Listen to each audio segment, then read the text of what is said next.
Welcome everyone. There are a few clarifications in proper breathing techniques and functional breathing techniques that I want to make. And one of the main ones has to do with the deep breathing versus belly breathing. And belly breathing is when we talk about belly coming out and going back. Many times the belly comes out, belly you can relax the belly and let it, you can do it to yourself and see. Just relax the belly and the belly goes up and down. There is no chest movement at all. So belly movements can happen without the chest wall movement. Chest wall movement is what happens when the diaphragm actually moves down, and it's a three-dimensional. So when you put your hands on the side, you inhale, the lower chest wall expands like that, and that creates the difference in pressures between the abdomen and the chest, and everything, the chest pressures fall, and all the blood gets absorbed into the chest cavity, and so on and so forth. All these things happen. But that's the technique to think about the breath that way. Now, there's another aspect that we want to talk about, and that is oxygen and carbon dioxide, two gases. It's been said that oxygen is good for you, carbon dioxide is bad for you, it's a waste gas. Both statements are not completely accurate. I want us to know this. Oxygen is okay in 21%. Or too much oxygen, a little bit extra oxygen can be toxic. There's something known as oxygen toxicity. So be aware that oxygen is good, but too much concentrated oxygen or extra oxygen is not necessarily good. Second point, while I'm at the oxygen level, I'll tell you something more. Breathing full is okay, but breathing too much is bad. Too fast a breathing, called hyperventilation.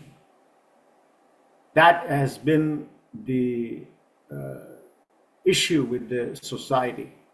There was a study done about hyperventilation when you breathe a lot more than less.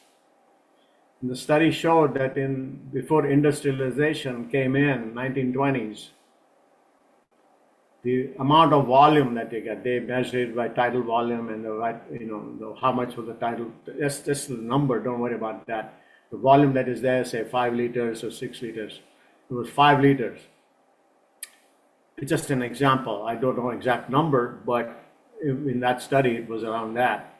And then after the industrialization came and people became faster, living a faster lifestyle and everything else, that exchange became 6, 7 liters per minute, even 8 liters per minute as a society. That means the society is suffering from hyperventilation. Too much breathing. Isn't that something else? Too much breathing is not good. So you got to be careful about what it is, why it is so. The reason is very simple.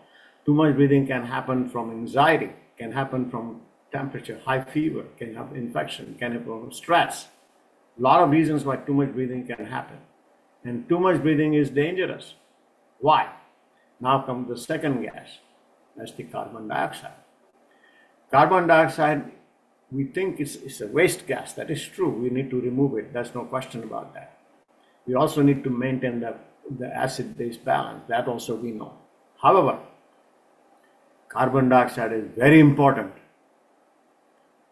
It increases the amount of oxygen delivered to the cells.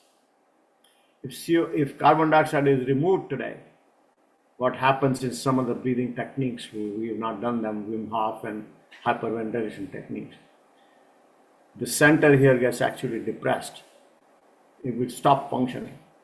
The respiratory center will stop functioning. So will if the center up here is not functioning, so will the brain not function. So will the heart not function as well. Therefore, carbon dioxide is all not too bad. We want to really understand these things properly, and the whole idea behind this refinement will be continuing the refinement more about a lot of little areas to really exactly understand what we're doing. And so optimal breath pattern, therefore, is the low volume, slow breathing, and diaphragmatic, not deep, diaphragmatic. And so slow breathing, this pattern, when we can get to this pattern, then we will know how to check it. Maybe we'll do the test that we do of I need to breathe test, or oxygen, blood oxygen level BLT test.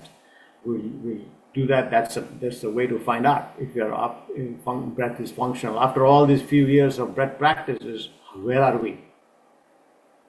We need to know that. Thank you.